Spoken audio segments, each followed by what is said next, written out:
Hello, hello, passionate out there. Good to see you online. I know you may be watching the replay or on real time with us. Um, this is the time we take a look at passions that's really motivate you. And if you are first time here, you are welcome. This is a community we have who we call ourselves Passionaires. We really steal that from something called Who Want to Be a Millionaire. So I always go out and say, hey, who want to be a passionaire? So I'm reading this one. This is I just bring back to the memory. Who wants to be a passionaire?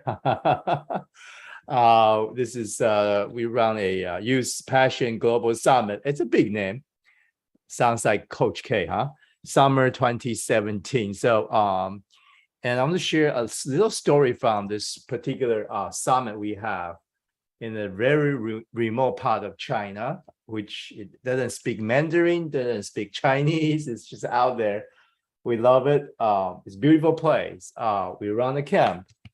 And throughout the camp, it's time for us to have fun, but also manage passion. So I have a story to share with you. I really want you to know this is a part of where the passion is misunderstood often, is that there is a particular moment, okay, that you and I have to encounter. This moment that happened, taking place with your passions inside. If you have experienced that moment, you will pick up, say, Coach K, I know what you're talking about. This is not aha moment. It's like, aha, I have this passion. Like people just wake up in our coaching session and say, Coach K, aha, I am high eating. I have a 2.0 highest passion in the world about eating. Well, yeah, okay, that's an aha moment, okay? And it's a lot of people looking for a life aha moment, like, man, wow, I have this passion. Hey, that's pretty good start, but that's not enough. People got aha moment a lot of time, all their life searching for aha moment. And they just keep going, looking for aha moment. Some do that in their called a girl boyfriend search, it's always aha moment, and say, yeah, an aha moment is good, but not enough. Now, there are also other moments we call it whoops, like, yeah, this passion burns me. Have you been there? Like you have too much passion. It's like, oh, I got burned by this again. Like, for example, some of you have this very high acceptance, which we love you guys. I used to be one when I was a boy. And like, it's a oopsie moment. It's like, finally, I got burned by this passion again. I talked to my boyfriend. I really think he doesn't love me anymore. And I asked this girl, like, what did he say? He didn't say anything. How do you know he doesn't love you anymore? Because he looked very sad. Then I said this to the girl. Maybe he had a bad pizza last night. Okay. He just wake up like bad stomach. So other people, because out of your passion, you see the world so different from any other people around you. Like every day, there's a whoopsie moment. I know it sometimes will associate with regret, guilt, okay, shame. Okay, people motivate themselves with a whoopsie moment. Like people just like have to feel guilty before they can really move one finger to do something. Have you been there?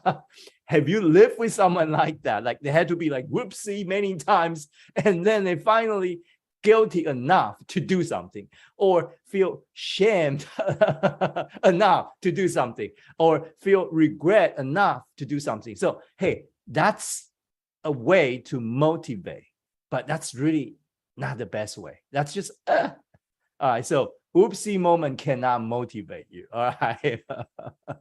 And there also, I call this more like a dream moment. It's like, it's not aha moment. It's like you always have a fantasy about yourself. Like I really see, I have a lot of girls today. Somebody just showed me today's young girls don't don't come to Coach K's YouTube and not happy with me. Okay, some of you see so many proposals on Instagram. I'm like, it's just a proposal. Okay, it's pretty cool, but the proposal look like they have a production team to come up with a proposal. The lighting, the video, the angle, the story, the set, the costume. I'm like, do you work in the entertainment industry or something? Like the proposal look perfect, but it's just a proposal, folks. It's just a proposal. It's like, wow, then I cannot imagine the wedding going to look like what, you know, a Hollywood movie or something. I know, I understand. It's beauty. I love that. Acceptance, you know, social. See, we all love these passions. But this would be this kind of fantasy moment that if we really dig down to the inside, is that really what you want? Or just because your passion is not satisfied, so you look for that kind of outside fantasy to really, really feel that inside passion. Well, that could be working momentarily, but how many couple after big proposal they actually break up? We should look into the statistic. I have no idea. We know, you know, I do pre-marriage PQ coaching. I love pre-marriage PQ coaching. You know why? Because we get down to like, number one, it's not aha moment. You know, I love this guy, I love this girl, but it's, yeah, you got an aha moment couple weeks ago, couple months ago. Right now, it's like, not you have this passion, but how much? It's when you turn me on my right-hand side, you cut the M, turn it 180 degrees and start to see across the aisle how much differences you have with the one that you love. Are you willing to pay a price for that? For lifetime or just for 3 months? Okay, I have no idea. But it's time to really not just aha moment. Aha moment have to come with how much. It's not enough. I have this passion. Oh, I have a passion to be a musician. How much? How much are you willing to pay for the sacrifice of that passion? Not for anybody else outside, but for you inside. That's the first thing. The second is an oopsie moment.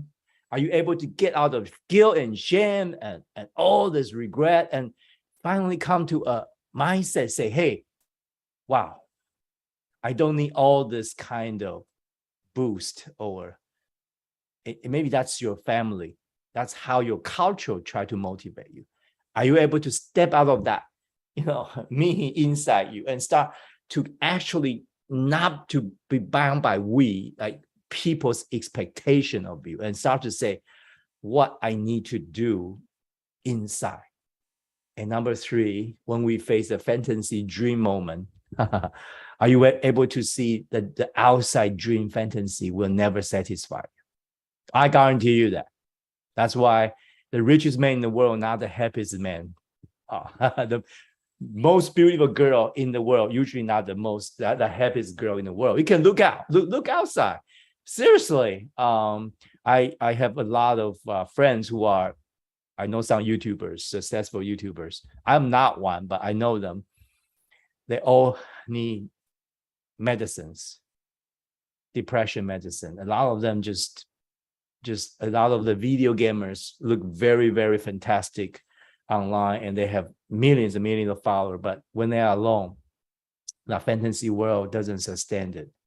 So this is a moment I really want to introduce to you, is where your passion start to kind of come to almost like you have to embrace your passion with no string attached, with no outside expectation. It's just you and your passion. Have you been there? Like you just face like without, not outside performances, not other people's criticism or compliments, not entitlement. I entitled to this because my culture, my community suffer. I entitled to this. If you get out of all that, we and me, finally you are in we call it unassuming place where you not just humble. It's not just condemn yourself. It's not just like bring yourself down. It's not bring other people down to make yourself feel good, but unassuming and say, hey, I want to do this. I'm going to embrace this passion. I know this passion is like a fire, could burn myself, burn people, but I want to embrace this fire. I want to manage it so it become something that just drive me for a long time. So in this youth summit, I took a bunch of people, about 25 youth, okay, age 13 to 21, including my son Zach, who was 13, youngest one there. Oh, one boy from China, 12. A lot of American youths, high schoolers. And they have to do the PQ. And then when we go on to the rural, remote side of China, which you never know that part of China. If you think China is Shanghai, Beijing, China is WeChat, like a cell phone, China is all the, no, that's part of China you don't know. And you have to know China is not just, Mandarin. China has so many diversity. You will be shocked. So that's the part we are. That's a place that's 26 different tribal language out there, that area that we went. And we put every youth PQ together. There's one passion come out. Do you know what that passion is? And before I went on to the trip, I look at all my counselors. I say, okay, Houston, we got problem. Okay. The highest passion is expedience. Let me get it out there. And after the story, I hope you will get our passion there today. Let me introduce expedience. Where are you, expedience? I can't even find expedience from my deck. Come on, expedience, where are you? Oh, here. So out of all these 20 young people, their highest passion is expedience, not eating. So what that mean? That means together, they want to challenge the boundary. Together, these young people, if I say, please stay in your hotel, 12 o'clock in the morning, they will get out of the hotel. When we talk about don't bring your cell phone, one or two of them will sneak a cell phone somewhere we can find. And this is so as a master coach for passions, this is one of the top passion to coach. There's aha moment to me. It's a whoopsie moment to me. It's also, I'm like, whoa, fantasy moment for me. It's like, can I really survive 2 weeks from a bunch of expedient? In a way, if you grow in some culture, we almost call them rebellious, okay? Tough to manage, including my son. So they just a bunch of, all right, guess what? I survived, but there's one thing really happened is they were led by a outdoor expert, part of our coaching staff too. He is from America. He is one of the expert in the cave exploration. So he took the kids. I said, please don't go to cave because I will have a heartbreak. Not heartbreak, a heart attack, because no, don't take them to the cave exploration. Kids just, Coach K, we want to go. No, that's my, instead he took them to, how to call this? They trace a stream, a mountain stream, going up. I don't forget what that sport is. It's very dangerous. So there's no, and that day it was raining so heavily, every creek, become a river, very Russian river. It's terrible. And you know what? They got lost in the mountain. Out of a guy's experience, he's supposed to take care of a rope, which is a security rope, for them to be able to go up, rock and all that. He didn't do it. And it's a lot of stories. So let me cut the story short. A bunch of expedient people lost in the wild. I was not there with them that particular day because I have some other important thing to do within the base. I was. You never see Coach K like that. Okay, I throw my passion out, power out. I was like, I want to call police, not yet. I want to search for them. They got lost out of expedience. All right, so let me cut the story short. They finally safely came back. All right, see that expedient people. One of the boy got lost, 12-year-old. And and he actually ended up coming back. So they hitchhike, they just go, they got lost, separated, and then start to find their way back to the base. And the 12-year-old boy came back with another 21-year-old girl supposed to take care of him. They came back to the base without telling me. They just went back to their bedroom and sleep. I was there almost crying. I was like, where's this boy? See, expedient people just shock you. Expedient people just don't follow the rule. They are creative. They try to travel. They just poke the boundary. When you say don't stay here, they would go out and poke around the boundary. Don't go there. Next moment, you know they're already there looking for something. All right. I love you guys, expedient people. So they are very creative. So let me cut the story short. Interesting enough, I watched that happen to my son. When he came back to the States, he was expedient. His expedient number was 2.0. He was 13-year-old. And on his way back, he said this to me, Dad, do you know I almost died on the mountain? But you know, one thing very interesting, when his expedient really matched by this exploration, right? Travel, challenge the boundary, very expedient. Like they couldn't find a way in the mountain. They have to find their way down because they lost a rope. It almost get washed down by the Russian stream. It just cold. Everybody cold. They didn't prepare enough. That's part of my responsibility. They didn't have enough of clothing.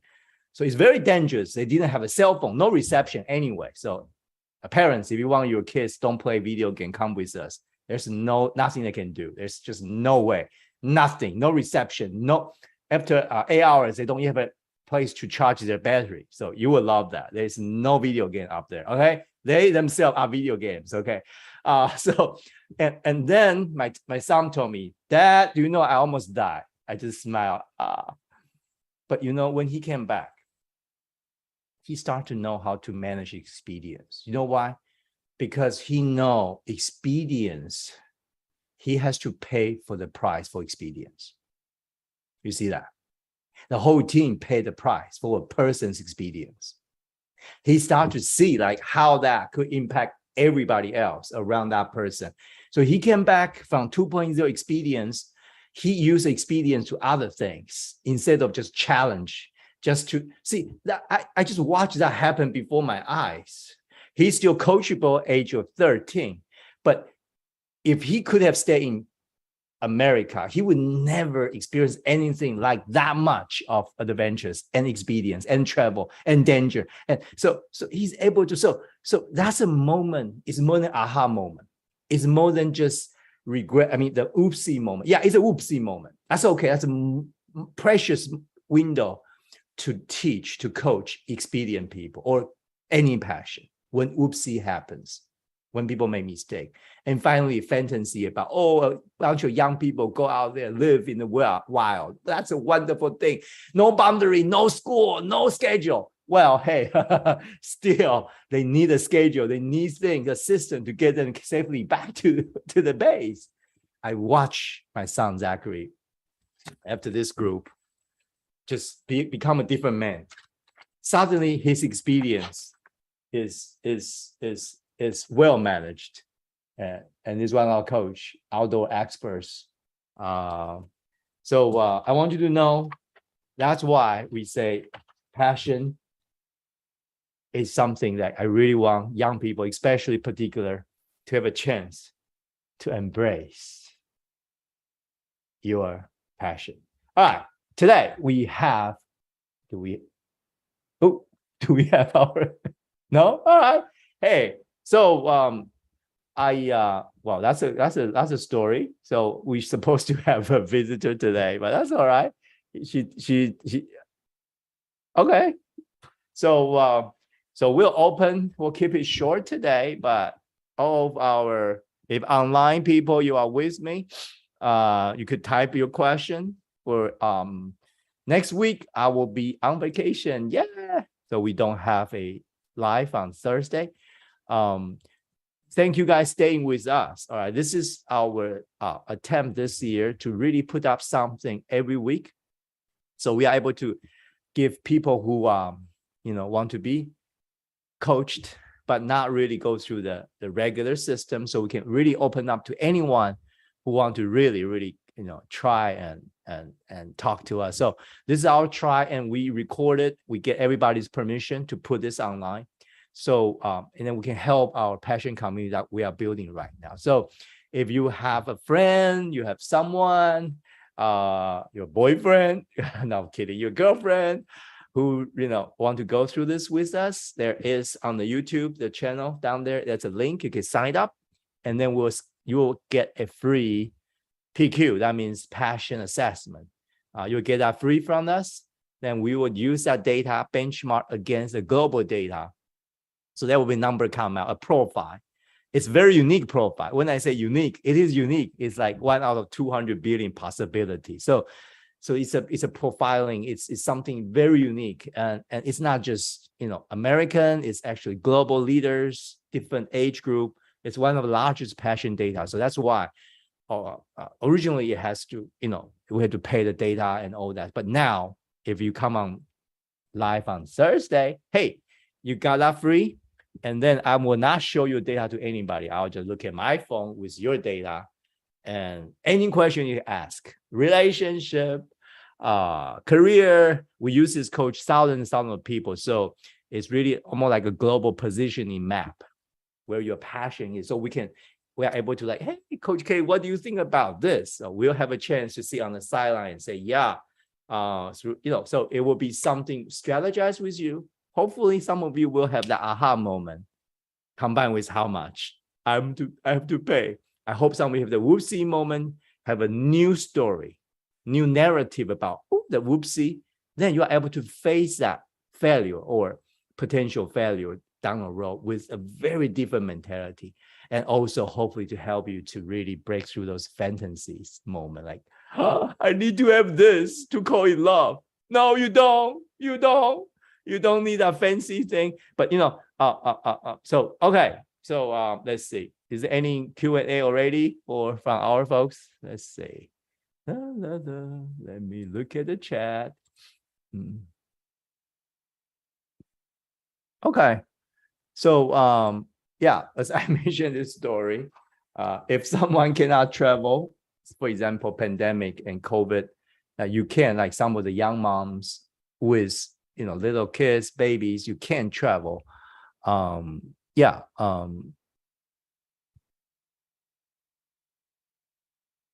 Yeah. Okay. Let's try with experience. Okay. Let me get experience. Okay. Yeah. This passion is very. I'm almost expert to coach people's experience. Okay. Now I score on the other side. Okay. Let me grab the other side. Then you know why this become a tough passion to coach. Here. And these two passions are opposite. Okay. They tuck and pull.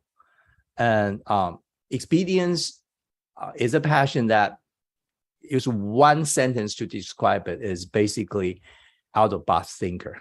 So a lot of cultural, especially education, church, some family culture will really try to say this is not well behaved, okay? Because they usually associate with when people are younger, they want to think out of box. And a lot of schools are set up to able to manage this passion, all right? But most of the system set up need the system and honor. So these two are kind of naturally tuck and pull. But from the motivation science, they are equally important. So that means people are distributed evenly on both sides of the aisle. But in the when people are younger, their personality is still developing. The experience passion often look like rebellious behavior. Okay, for example, the kid with high experience, you would say, "Hey, don't go close to the edge of the park because it's dangerous. A cliff there." I bet high experience kids, before you know it, they're already around that corner because they want to know what cliff is, how dangerous that is. All right. I know we have a coach who, as a young girl, actually crossed a highway trying to get home. Okay. So, Coach Joyce raised her hand. I know. I mean, I would never do that, but expedient people, highway is nothing. If I can really cut the corner or I can get to where I want. Okay. That's the second part of expedience is I want to really jump steps, cut corners so I can get there faster. So I can save more time. I can have other passions to be really satisfied. So they will cut corner. They will climb over the highway to get home faster. Okay. So it will be a way. So a lot of them translate into businesses, creativities. A lot of them translate into entertainment business.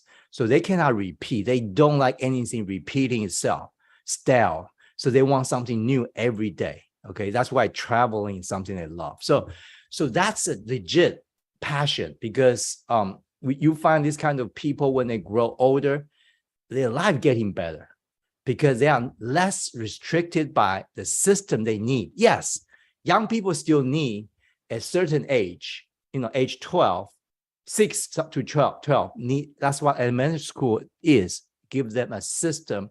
But you have to understand anywhere you work, there will be naturally people on both sides. All right. So so manage expedient passion is I can spend a whole day talking about cases, examples, but this is the most misunderstood passions in many cultures. If you are from church culture, church love to say this is the best passion that you have. Okay. Unfortunately, young people about only 10% who naturally born with system and honor. Okay. For example, this is a real story. There's a very ancient recipe about cooking a wonderful bread. I think it's a Danish, some kind of Danish recipe. So, and toward the end of the cooking, it's 100-year old. After they get the bread out of the oven, this is the final step of the bread. It has to cut both sides.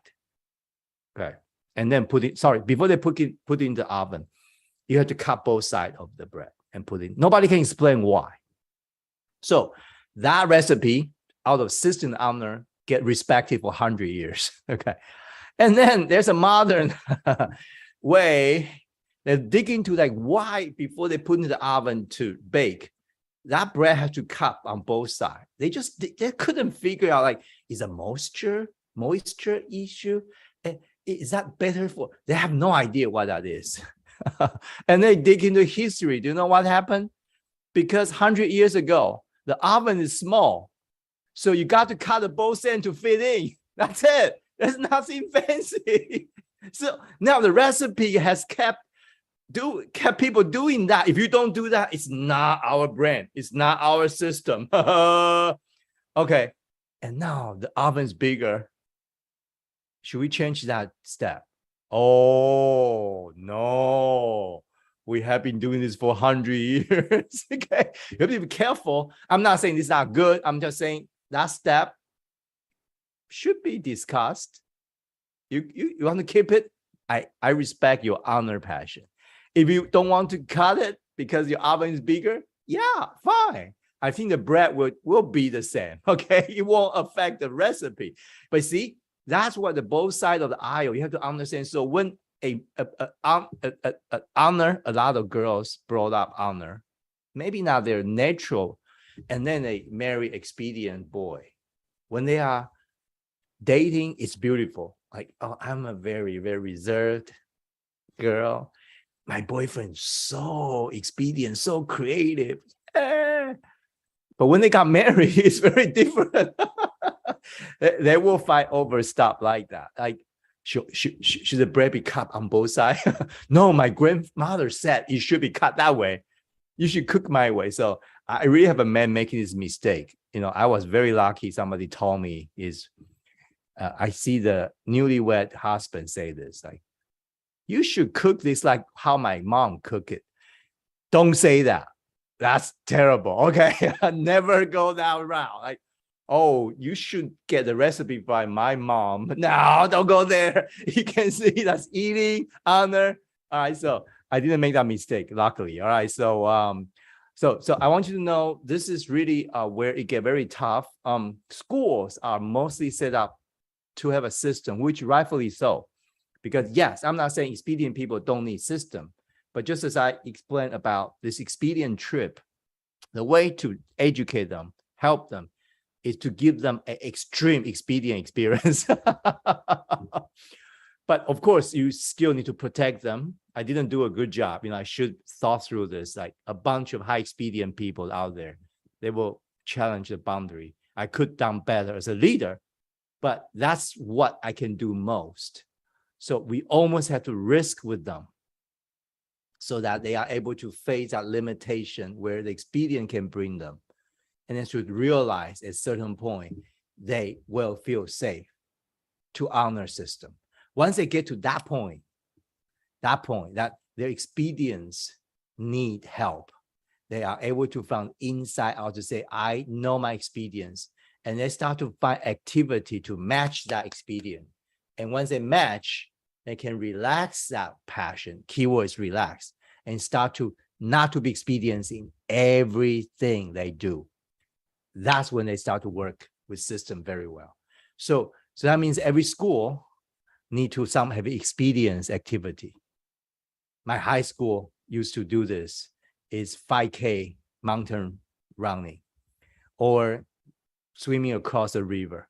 So usually they have that kind of get the kids really like risk their life, expedient. Do creativity also. Could be a game show, competition, whatever that is.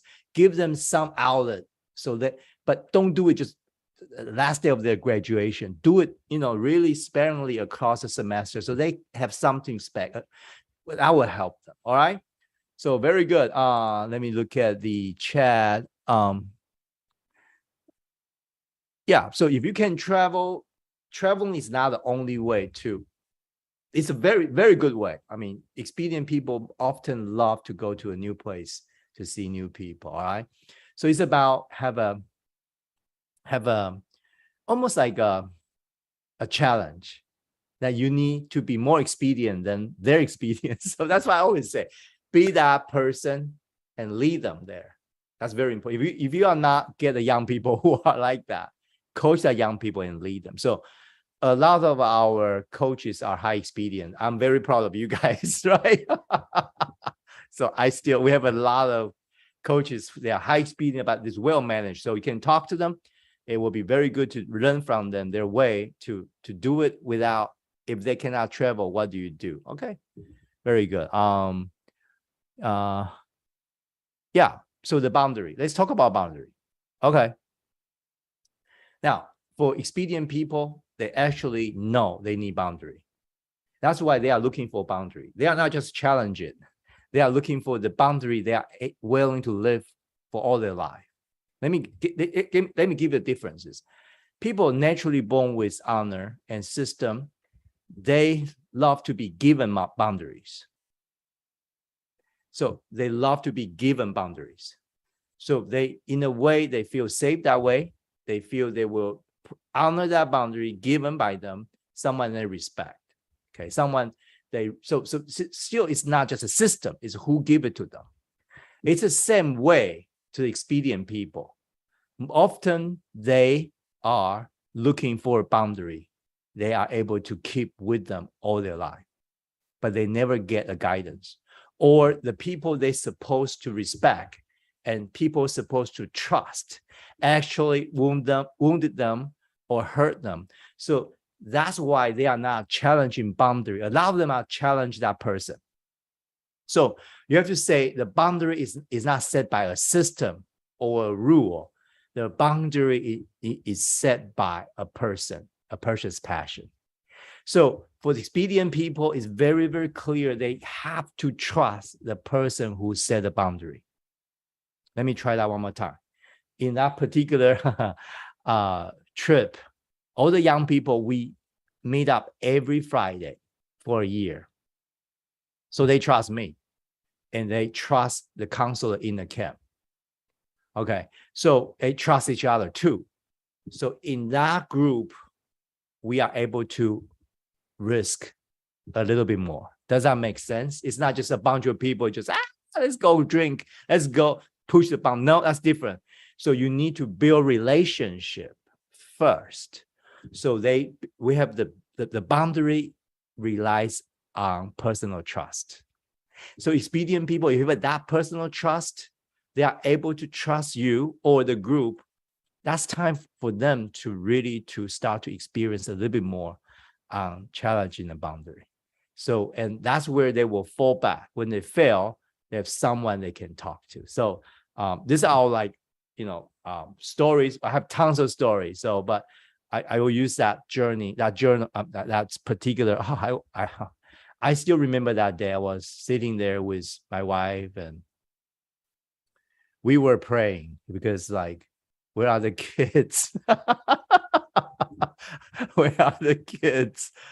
I was so and interesting enough, we do have a walkie-talkie, the short wave, a long wave one. So they call me, but every time when they need to say the most important thing is their location, the reception dropped. You see that? My closest team said like, she never saw Coach K like that. You will see me like a different person that day. So all the moms out there, you know what I'm talking about. If you raise up kids, high expedient kids, you probably know what I'm talking about. The heart attack moment, like, oh. and hey, I want to encourage you out there. That kid might have a very, very high experience. So build a relationship, a trust. Do not just push down the system, shuffle down to, and trust that that person, that kid is looking for a boundary that he or she is able to rely on lifelong. Okay. So, and the second thing is direct their energy into something expedient, including art, creativity, sports is very expedient. There's a system, but every ball game filled with exceptions, right? Filled with fouls, but then no calls, and like just the ball games is never the same. So that's why I can help them their experience well. Get them to start to work part-time. My son Zach started working at age of 12. Okay, so they are going to face like ever-changing business world, different clients, face creativity to really knowing that making money is not easy. That's where expedience happen. Okay, so it'll be good, and people may not pay them. People may not be the best boss they could have. All that, okay, will be good. So I want you to know expedient is a good passion. Oh, I can see some of the parents like look at me like, yes, expedient is a good passion. It's well managed, it's really powerful. And I'm so honored to work with many expedient partners in my business. Every time when my business hit a rock, they usually call me, with their expedient, they find a way out. They push the boundary. They talk to the client that we don't even imagine we could talk to. They just have a breakthrough. I love it. I enjoyed it. So I'm sitting on the honor side. So I hope you guys have this experience. All right. Any other question today? Let's play. Any other from our coaching? Yeah, you can ask any question tonight because I think our passionaire couldn't show up, but that's fine. Thursday is our night. It will help other people who watch your replay. Any other question you have?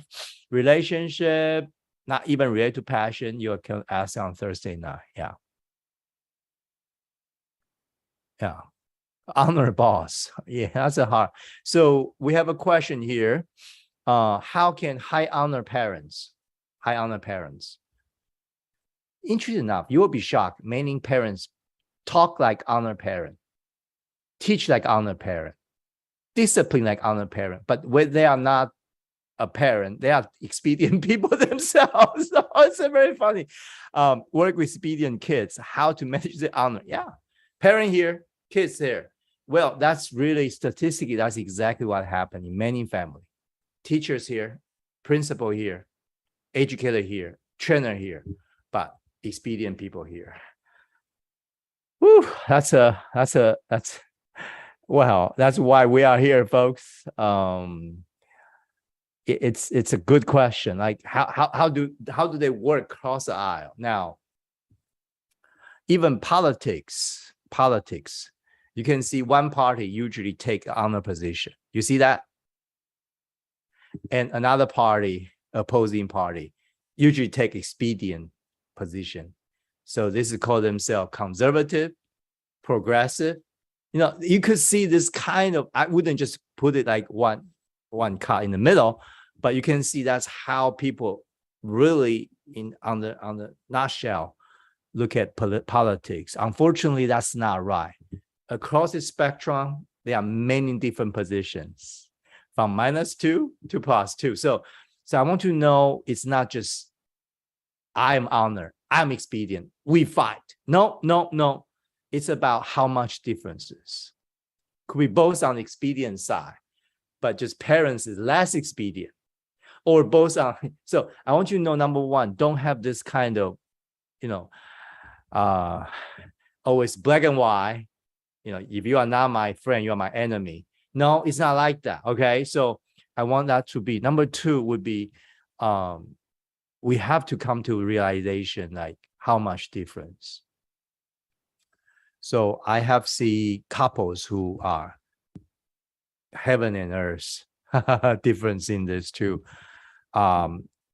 They marry for a long time. So there's a way to work out all the differences, but it's about how much. Okay. So now come back to the family situation, education. It has to couple with the age and the developmental cycle. So it's not just one size fit all. And I give you a very quick one because this is it's a long answer to a very short question. Thank you, Casey. Always give me this. A short question I have to answer for 3 hours. And this is not just, number one, it's not 0 and 1 type of thing. It's not I'm against you. It is how much. That we have to really, really depend on the data, hopefully to see how we can work that. Number two, we have to look at the developmental cycle of a children. Okay, so for example, from the age of 6 to into elementary school to age of 12, this 6 year is the best time to actually work, encourage experience, foster creativity, but create a boundary or a system that they are able to build trust. So in my case, like my son Zachary, he started doing household chore age of 6 or 7. Every year he pick up one system from here that he helped. Right now he has been washing his own clothes for 10 years. So it's not a chore anymore. It's who he is. So now the girl who's going to marry him is lucky because he's going to wash his own clothes. Okay. Hey, that's a big thing. Don't you guys think? How many people you marry, the guy never know how to wash his own clothes? You know how terrible that is? Okay. Why that's a woman's job? You tell me. Okay. So I'm very proud of that. But he's 2.0 expedient, folks. So how do we get there? So that's a secret. Okay. So we trade. We actually rely on other passion. He has a very high vengeance passion. So he want numbers, reward. So we just, my wife is very, very smart. She put up a chart. Don't do this to your husband. Okay. When he's 40, he's not going to cut it. Okay. So he was 7. So we put on the chart. Every time he really fall into the system, he got a score. And he's earned his Christmas gift. It's never just freely give. I'm sorry, I don't believe in that. I love my kid. You know me. not freely given. No, he had to earn his Christmas stuff. So, and he loved that system because there's a up and down bars and charts and number. He loved it. So he just, hey, want this sticker for, this week's chores on washing your clothes. So, no, he's like, so in a way you can go to other passion. Could be a sport. Maybe your boy loves sport. You sport to trade. So they are willing to come from age of 6 to 12 is very important to let them to be expedient, but at the same time, try to get another passion, work with expedient. So when expedient come out like rebellious, like and tantrum and all that, or just like don't do it or never. So, but be very careful in America. People always call these kids ADD. I don't agree. Okay, now I have to be honest here. In today's American system, we too quickly to just pass ADD label on kids who are working on their experiences. That one, that's another talk, but I won't go there. But so you have to fight that through. Don't let people label you ADD so quickly. That might be your experiences. And then you have a very honored mom or dad or school. And out of fear, out of their love, they are doing their job. But do not let that label you very quickly, because age 6 to 12, that's where experience need to really come out. That's where experience come out most, especially when you get to the preteen. So and use sports, creativity, travel. Don't just math. No. I use math with Zach to actually work with expedient. Okay, you can actually creatively use some video game, get that experience out as well. So I really think you need a second passion to work with expedient when they are age 6 to 12, to let them know experience is okay, as long as you have another passion, say sport, say eating. Hey, let's go eat different thing every week. Okay, wow, they have something to expect, and so you could use that so that they have a companion passion to always go expedient, so they know how to manage it, and then start to set up a system for them to be able to be independent. For example, chores in the house, to expose to outside world by working, mow the lawn for the neighbor, work for somewhere, just not for money, but just so be able to be out there. All right, travel, take them to places if you are able to see new culture, new people. So give them a system they are able to. How can they study themselves? Okay, can they finish job on time? All those systems, we have a small system. If you want, we can give you year by year from age 6 to age 12. That's something. Get them ready so they can and go on time. Can they be on time? Okay, and can they finish stuff on time? So all that year by year, that had to be building, but not before age 6. I think age 6 is where that system starts to kick in. Okay, now when the teenager start without that training, if you want to put a system when they reach 12, beyond 12, it is hard. Let me try that one more time. If they don't have a system building, time, talent, treasure, 3T, remember? Anybody know the passion language? 3T, time, treasure, and talent. If they're able to manage that 3 things before age of 12, you give them the best template they could have. It doesn't have to be compared to other people, but just they need to be able to manage those 3 things on their own way, expedient way, okay? Now, beyond age 12 is very difficult. Okay, it's very, very challenging. I've seen that, and that's where parents start to complain. Oh, Coach K. Well, it's too late, folks. Before age, who washed their clothes? I did. The mom said. Well, you did. That's why they are not washing their clothes. They come to the trip with us. The young people don't even know how to pack their own luggage, because it's very funny. The mom packed for them, so I took them to the field. They couldn't get home because They couldn't pack those stuff back to their luggage anymore. Mom did it out of love, but the 14 and 15-year-old boy and girls don't know how to pack their luggage.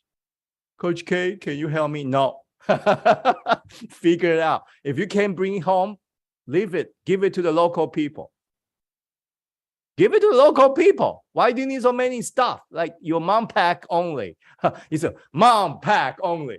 What?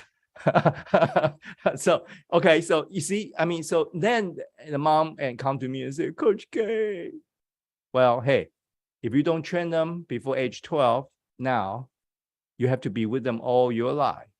So all that need to be, so now if your children are teenagers, that's a whole lot different story.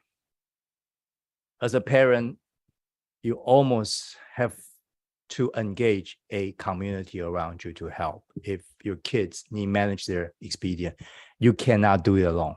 You should give up. If you continue to do it alone, your passion may damage that young people's life permanently. Okay. So I want you to know, like, if you don't do that before age of 12,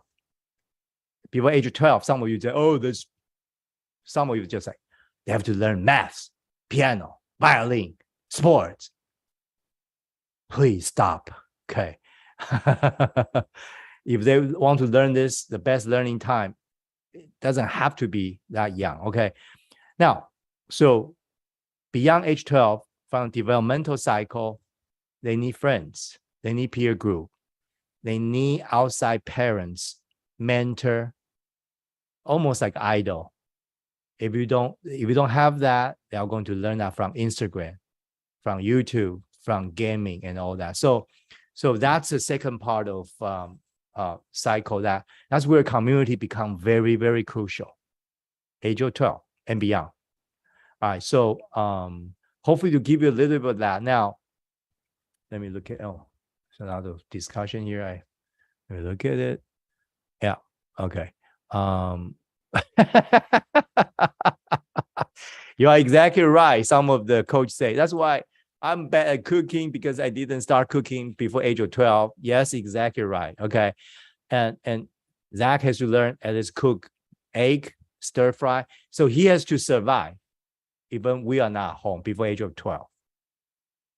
Not have to cook a full meal, but start to get exposed to cooking. Make sense?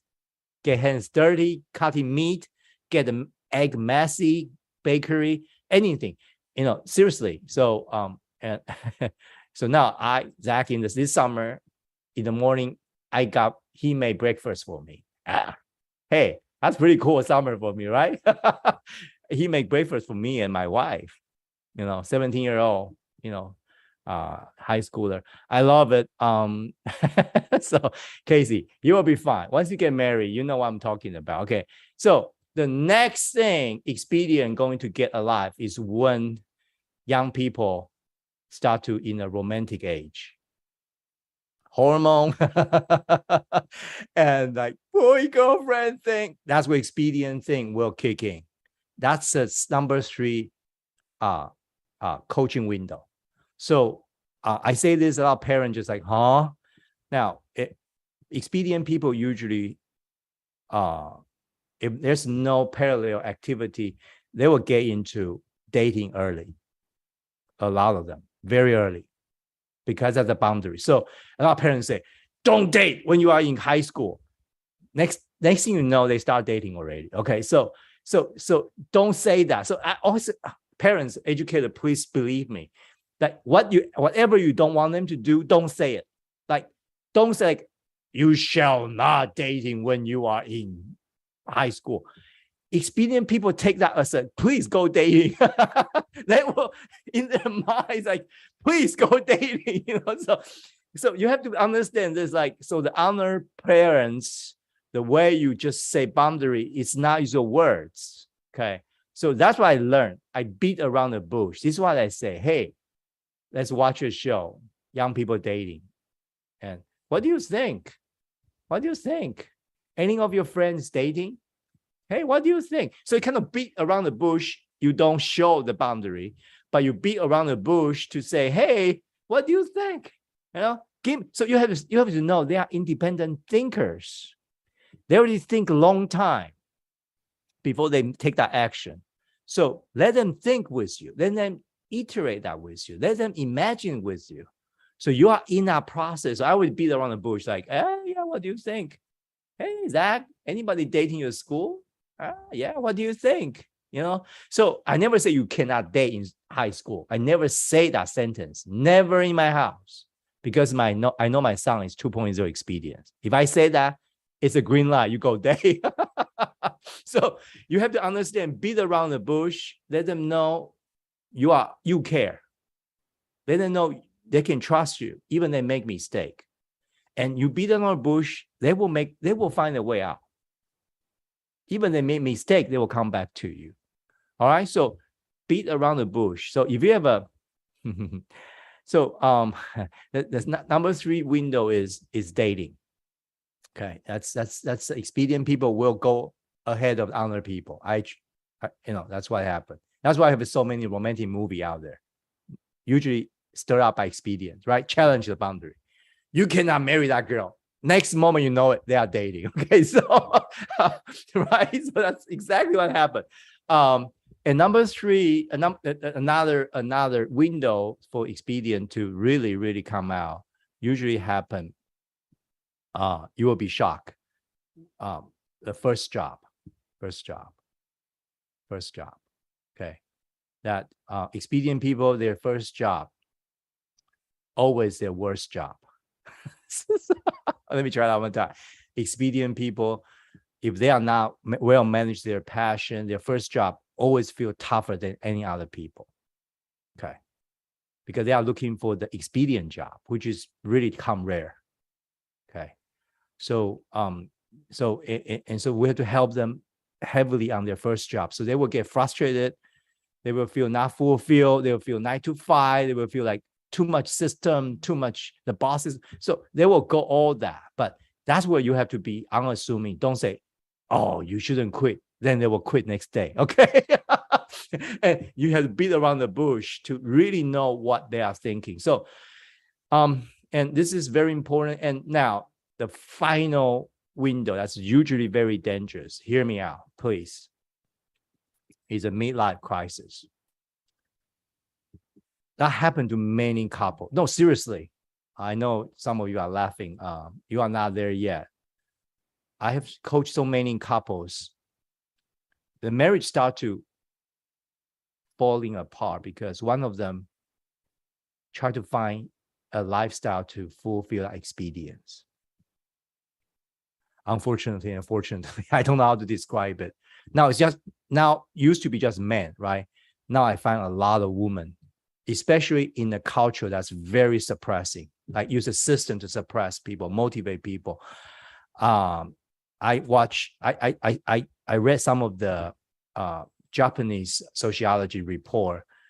A lot of a lot of Japanese housewives who have been honorably served in the family all their life, right? Their husband come home at 10 p.m. because the system required them to do that. You will be shocked how many of the mid-age Japanese housewife is experiencing midlife crisis where they do expedient thing you would never imagine. Okay, I've seen that sociology report. And it's very, very interesting. So this midlife crisis, a lot of them is a suppressed expedient, need to come back alive. So I'd rather people experience expedience before age of 30. No, seriously, even a back failure or risk, that's fine. But do not wait until age of 50. And because the price you have to pay is much more. It's devastating to a lot of things, to your health. I've seen all this. Suddenly a man start to ride a Harley motorcycle, put on the leather jacket. I've seen men just dump the wife and kids, just experience. Okay, well, that's devastating. All right, so A lot of them don't do that, but underneath the table, who knows? So I want you to know this passion, if not well managed, that could be a wildfire. All right. So very good. All right. So hopefully give you a very high level. So expedient people, you have to teach, disciple, help them with a very expedient way. That means you cannot constantly remind them. No, you have to find that. It's like serving the wave. You have to serve with them that expedient wave, with them there. So just that's where, on top of that wave, usually when the wave comes down, like this Yunnan, youth group expedition, when the wave came down, I came in right away to coach the expedient. I got the most effect out of it. They start to internalize that. Okay. So very good. All right. One more question. How do I handle the whoops moment? Oh, whose question? Oh, Casey. Coach Casey, thank you. When an expedient person make a mistake, either as a parent, as a mentor,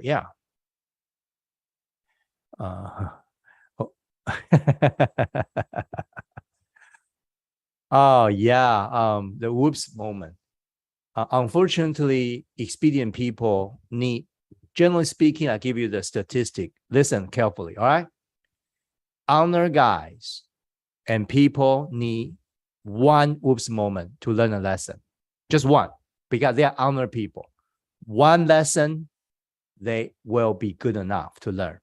Do you know how many whoops lesson expedient people need to learn before they I got, you know how many?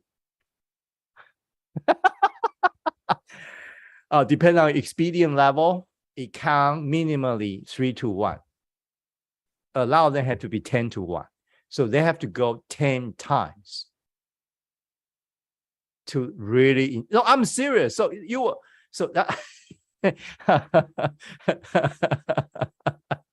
and oh yeah, thank you, Connie. We have a coach just one hand and two hands. Yeah, she's right. Expedient people, minimally one hand to one. Okay. Most of the time, two hands. So that's why we call it handful. You are a handful. Yes, you are a handful. Okay, you are a handful. So I want you to know it takes a lot of patience. It's just like, oh man, So why? Because that's why when they are released from system into business. So most of people I coach that are doing very well in business, high experience. You know why? Because they keep making mistakes until 10 whoops, one work, they are a millionaire. If they survive that 10 failure. But see, that will combine with characters, okay, personality, and we need that. It's not just blindly keep trying. That's not self-aware. So we have to bring the personality and character in, okay. But that drive is genuine, and that's why there's a statistic that collect from a British survey. They survey people, and people who had a big fight with their parent when they are teenagers, they usually make more money when they reach their 50s. So do you know the correlation? I'm not saying fight your family is good, but you could see it a little bit. If you don't have the passion language, that's a strange data.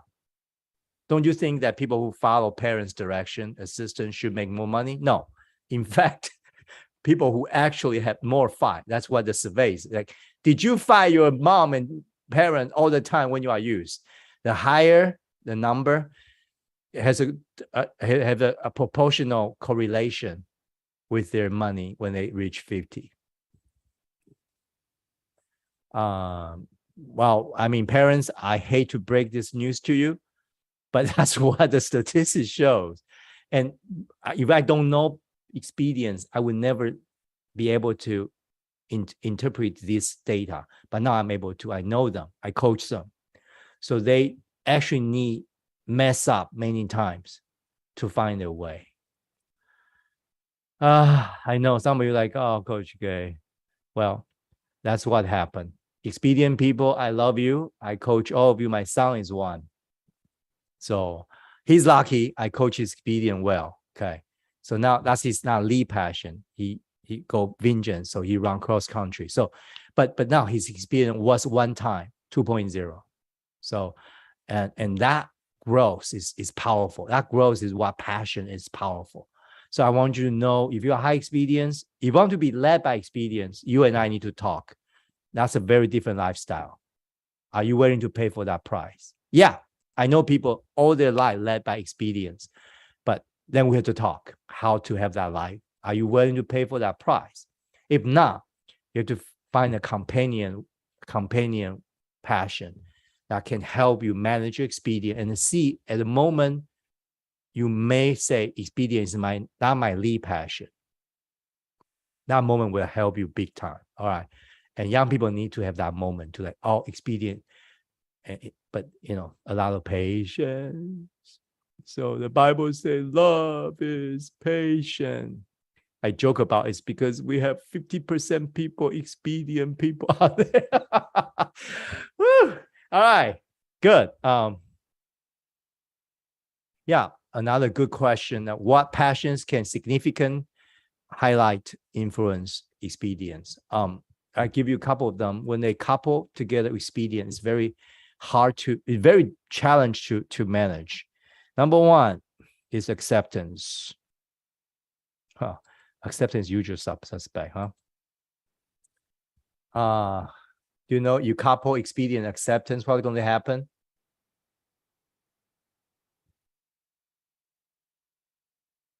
Expedient people will sacrifice acceptance. Okay. So this is going to happen when a young boy is very sensitive, want to have approval, also born with high experience. That boy need trust, build trust with somebody. And sometimes mom is able to fill that role. But when the boy grow to a certain stage, mom cannot cut it anymore. So, and then expedient and acceptance, that boy going to cut acceptance. So he will start, don't care about what people think. He will start to become stubborn. He will able to just listen, but not listen, because his acceptance is going to kowtow to expedience. It happened a lot. A young man's life, that happened. So they become very hard and hard. Like but they will go out crazy on expedience.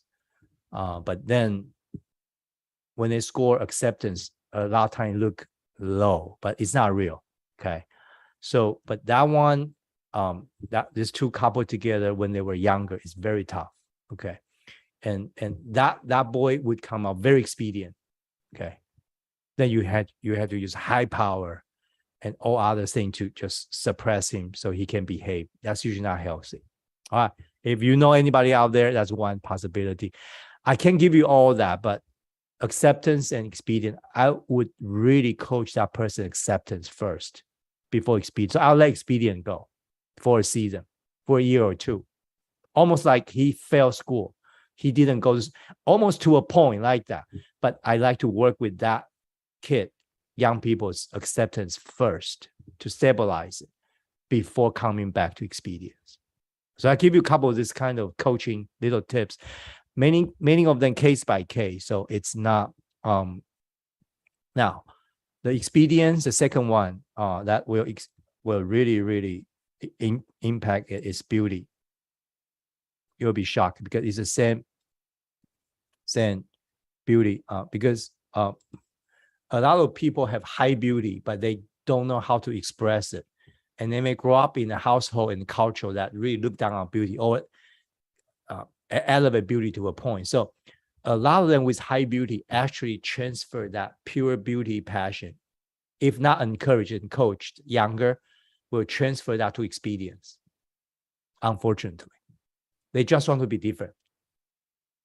Okay. But they don't know that different need is coming from their need for beauty. So it's I found that so that means a lot of young artists will have a very expedient behavior when they were younger. Okay. So you can see that rock and roll in 70s, 60s, 80s, a lot of high beauty, but they will come out look like rebellious to the culture. But that's usually when these two are muddy up. So this one need to be coached and really help. So expedient and expedient doesn't mean beauty. That you just come out, wear something that nobody want to watch. Some of the recent performance on stage, I mean, well, you call that beauty? Sorry, that's expedient. You want to challenge the boundary. I got it. If you challenge boundary, does not equal to beauty. We have to understand that. Okay, it's not everything challenge boundary is beautiful. So young people have to know that. But some of them are highly, highly beauty. Their passion is so high. Beauty is a thought. So they don't have the language to guide their beautiful thought. That's very suffering, folks. As a young man, that's very suffering. Especially your parent or the culture don't care about beauty, okay, or too much about beauty. Either way, saturate you, but you have something. So the beauty is really a powerful passion that misunderstood by this era. Okay, they think expedient is beauty. I do something different. I come against the status quo as beauty. No. So they had to really find out pure beauty as a kid. That's very important. That one, I could talk all day about it. It's very crucial too. If you have kids like that, they usually are quiet. They usually think.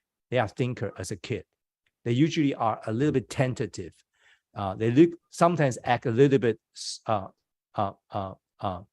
slower, but no, they actually are high beauty kids. So they need language. They need to be exposed to those beautiful places, beautiful, pure beauty. They have a language. They have a way to express it. Then you will be shocked how that will come out. This two cannot be muddy up. Okay, that's another one. Do you want more? I can keep going. This is, I know. I want you to know. So that kind of kid, when they are in school, they are usually shy, high acceptance, shy. They usually sometimes look a little bit slow. They don't just like raise their hand, answering question, but they will observe carefully the surroundings. And they are trying to take as much beauty as they can. But, as a kid, how can they have a language to describe what it's beautiful, it's awesome, but they need something. They need something to describe it. So, and I want you to know that's really, really a genuine beauty. So on the other hand, expedient could be, beauty can be a wonderful partner with expedience. Okay, so when young people, high expedient, take them to the beauty side, it's usually very, very powerful for them to express expedient in the beauty. Yes, they could, but usually result from that's not their natural expedience. That expedient is kind of borrowed from the unsatisfied beauty. Oh, that's quotation of the day. The rebellious expedient a lot of time result from unsatisfied beauty. Okay. All right, good. Yes, unmanaged passion could be very selfish. So both ways, honor people can be very selfish if you don't manage it. All right. So before we go, I can throw another one. Also curiosity. Let me throw that one there. Curiosity, if it's not satisfied, a lot of time just come into expedience. So young people, there will be a season they start be curious about sex, for example, gender, about identity, about science, about how, why. Right? So parents don't have time to answer, right? So they have to find an answer. So when they have higher curiosity throughout the season, if not satisfied, a lot of them start become expedient. Why not? Okay, why? Why do I do this? So that happened. Okay, so it's very, very crucial. Like, so this is the same quadrant. Idealism, unfortunately, is not part of expedient. Okay, Idealism from the PQ development theory come a little bit later. So very few kids born with high idealism. So idealism is a combination of beauty, curiosity, and expedience, acceptance for a person to form that idea about, hey, we can be better together. So that usually develop later, but all the curiosity, beauty, expedient, acceptance, these are the very younger, let's call it younger passion, start from younger age. Okay. Idealism develop a little bit later, combination of this. So I can keep going, but this is from our thousands of clients, and we develop a very interesting. So yeah. So hey, expedient people out there, I know you exist. Okay. And interesting enough, our passion coaches,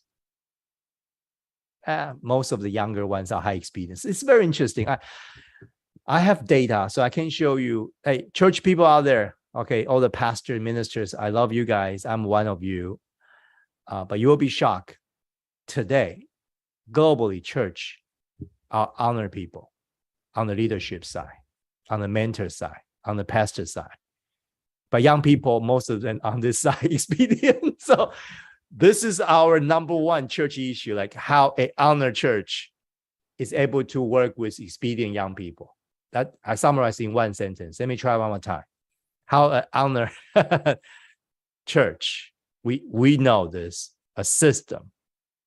How can we work across the aisle with high experience young people, younger generation? Okay, so that's a top issue in today's church. If you are watching, you are Christians and you are educators. Now, American schools, very different. Okay, that's more complicated. But church, yes, I have the data. I can show you. It's definitely honor versus expedient. If we can really, really work together, that's what is needed. Okay, if you want more, we have a lot of failed experience to tell you what not to do. But we have a lot of successful story too. So hopefully you can rewrite that. All right, one more question before we wrap up tonight. Expedient, I can keep talking all my, interesting enough, I live in an expedient household. I'm the only one system.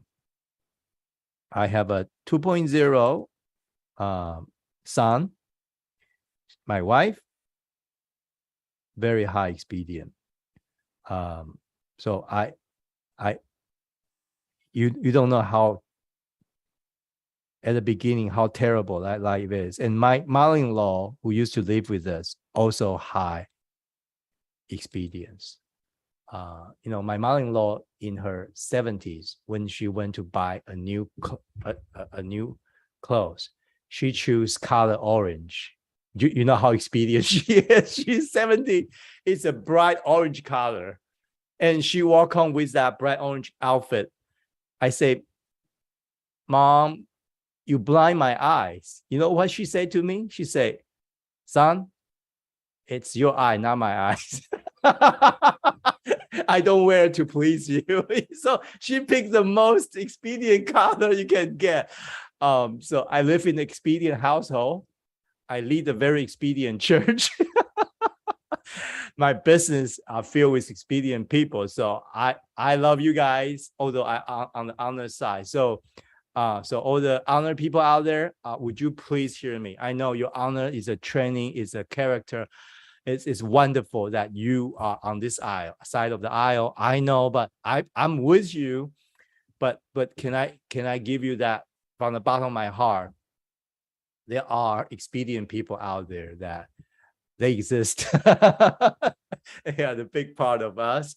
So is there any way we are able to really work together, not just through a system, but build that trust in relationship? Let me say it one more time. Expedient people is desperate for a system, but it has to be associated with people, a group they trust. They are looking for that boundary all their life. That one I know. I interview them. All right. So you have to know that motivation inside their head. It's a thought. One day they will find a system given by a trustworthy person. and they want to be that person for the next generation too. That's where Expedient become powerful. So I want you to know that. All right. So yeah. So hey, I think we missed our passionary, but hey, we will have something next week. I'm on vacation, so Southern Island area. You cannot find me. You don't know where I am. Southern Islands, I'm there. But we'll have 1 week break. That's my much needed break. I promise you, we didn't plan anything. We do nothing as a family. Nothing. Absolutely nothing. Absolutely nothing. I looking forward to it. So hopefully you have some do nothing moment in your family. Do nothing. Seriously, do nothing. Just enjoy togetherness. All right. Just to enjoy togetherness. And I call it do nothing moment in your life. So all right. So hey, Passionaire, good to see you. If you are online, watch the replay. There's a form down there if you want to have a free PQ assessment and you want to hang out with me one Thursday. Really bless every passionate out there with your profile. I won't show it, but we'll touch base on important one. Hopefully, any question you can ask. So it's a story that we really go together. All right. Hey, have a wonderful summer night. Expedient people, be you, fearless as you, but hopefully live happily together. Have a wonderful night.